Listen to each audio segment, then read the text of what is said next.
Hello everyone, welcome to PCS Pathshala. I hope आप सब अच्छे होंगे, आप सबकी पढ़ाई भी अच्छी चल रही होगी। तो आज इस वीडियो में हम देखने वाले हैं कवक से होने वाले रोग। इसमें हम जितने भी कवक से होने वाले रोग होते हैं उन सबको देखेंगे, उन सब के बारे में डिस्कस करेंगे।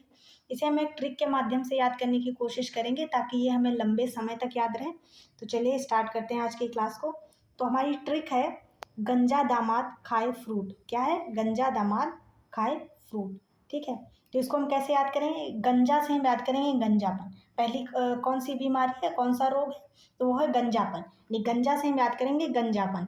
फिर दमा से हम याद करेंगे दमा, यानी दामाद का हम दमा ले लेंगे तो क्या याद करेंगे? दमा। फिर अगला जो दा बच रहा है दामाद का, ये जो यहाँ पे दामाद है इसका जो अगला दा बच रहा है उससे हम याद करेंगे दाद। क्या याद करेंगे? दाद। फिर खाए में हम खा से याद करेंगे खाज। ठीक है, क्या याद करेंगे? खा से खाज। फिर ए फ्रूट से हम याद करेंगे एथलीट फूड। ठीक है, क्या याद करेंगे? Athlete food.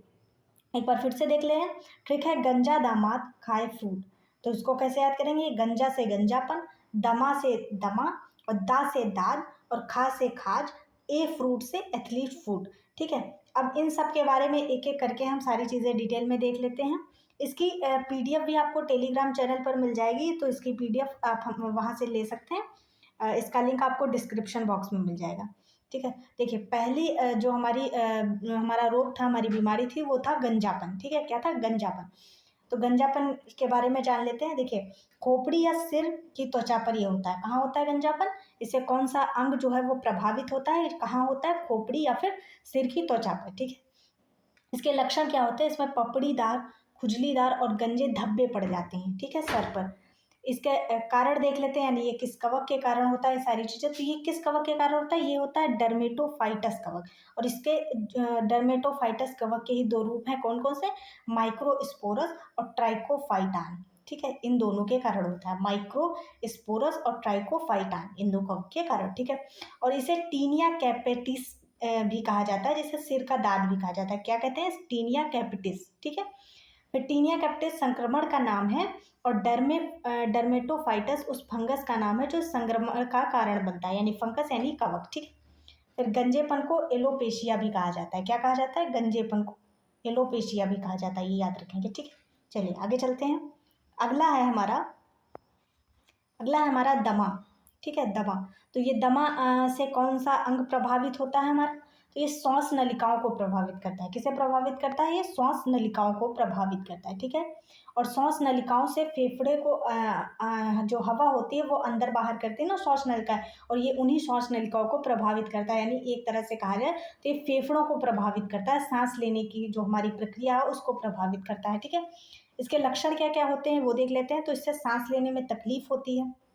अगर किसी को दमा हो जाए, दमा को हम अस्थमा भी कहते हैं ना, तो किसी को अगर दमा हो जाए तो उसे सांस लेने में तकलीफ होती है, सीने में जकड़न होती है, खांसी आती है और घरघराहट होती है। ठीक है, ये सारे इसके लक्षण होते हैं।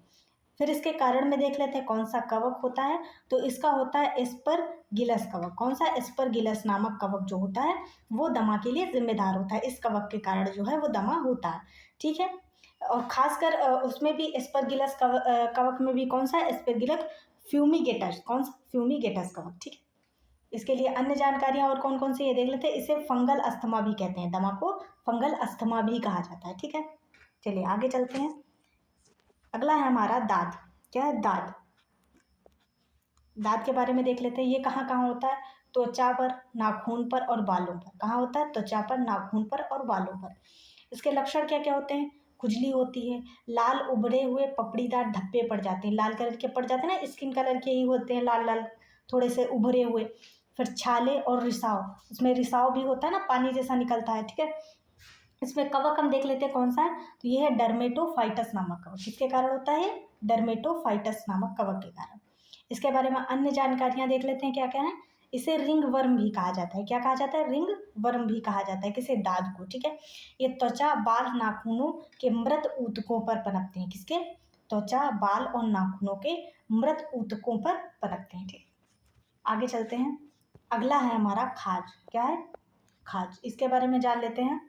खाज के बारे में, तो ये कहाँ होता है? ये त्वचा पर होता है। ठीक है, इससे कौन सा अंग प्रभावित होता है? तो त्वचा। इसके लक्षण क्या होते हैं? खुजली, त्वचा पर छोटे छोटे लाल फुंसियाँ टाइप हो जाती है ना, और ये खासकर रात में खुजली बहुत तेज होती है, जलन होती है, जब खुजली होती है तो उस हिस्से में जलन होती है, लाल निशान पड़ जाता है ना, वैसे होता है। तो इसके कारण देख लेते हैं कौन कौन सा है। तो इसके कारण है सरकोप्टेस स्कैबी कवक। कौन सा है? सरकोप्टेस स्कैबी कवक, ठीक है। इसे स्कैबिज भी कहा जाता है। क्या कहा जाता है? स्कैबिज भी कहा जाता है।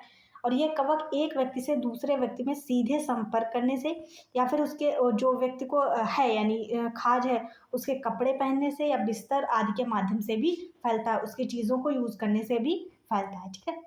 आगे चलते हैं। अगला है हमारा एथलीट फूट। कौन सा है? एथलीट फूट। ये लास्ट है हमारा। ये पैरों को प्रभावित करता है, जैसे नाम से ही पता चला ना, फूट यानी कि पैर, तो पैरों को प्रभावित करता है, खासकर पैर की उंगलियों के बीच की जगह और पैर के तलवों पर होता है, ठीक है। इसमें क्या क्या होते हैं लक्षण? ये एक तरह से दाद ही होता है। दाद जो होता है बाकी त्वचा पर होता है, और ये जो पैरों पर होता है, ये पैर का दाद कहा जाता है इसे, ठीक है। इसमें खुजली, जलन, लालिमा, पपड़ीदार या फटी हुई त्वचा या फिर छाले पड़ जाते हैं, ये इसके लक्षण होते हैं। कौन कौन से होते हैं? खुजली होती है, जलन होती है, लालिमा पड़ जाती है यानी लाल कलर का वहाँ पे निशान पड़ जाता है, पपड़ीदार या फटी हुई त्वचा या फिर छाले, ये सारे इसके लक्षण होते हैं। इसमें कवक देख लेते हैं कौन सा है। कवक है डर्मेटोफाइटस, वही कवक है जो हमने दाद में देखा था। कौन सा है? डर्मेटोफाइटस। इसे टीनिया पेडिस भी कहा जाता है। क्या कहा जाता है? Tinea pedis. ये देखिए, इसे टीनिया पेडिस भी कहा जाता है। यह संक्रमित व्यक्ति या दूसरे सतहों के संपर्क में आने से फैलता है, यानी कि किसी व्यक्ति को संक्रमण है, उसके संपर्क में आने से या फिर दूसरे सतहों के संपर्क में आने से फैलता है, ठीक है। आई होप आप सबको क्लियर हो गया होगा सारी चीज़। एक बार फिर से देख लेते हैं इसकी ट्रिक को। क्या थी? गंजा दामाद खाए फ्रूट। क्या था? गंजा दामाद खाए फ्रूट। गंजा से हमने देखा गंजापन, दमा से देखा दमा, और दा से देखा दांत, खा से खाज, और ए फ्रूट से एथलीट फ्रूट, ठीक। इसकी पीडीएफ आपको टेलीग्राम चैनल पर मिल जाएगी, आप वहाँ से ज्वाइन कर सकते हैं। और इस तरह की और भी ट्रिक्स के लिए आप हमारे चैनल को सब्सक्राइब कर लीजिए।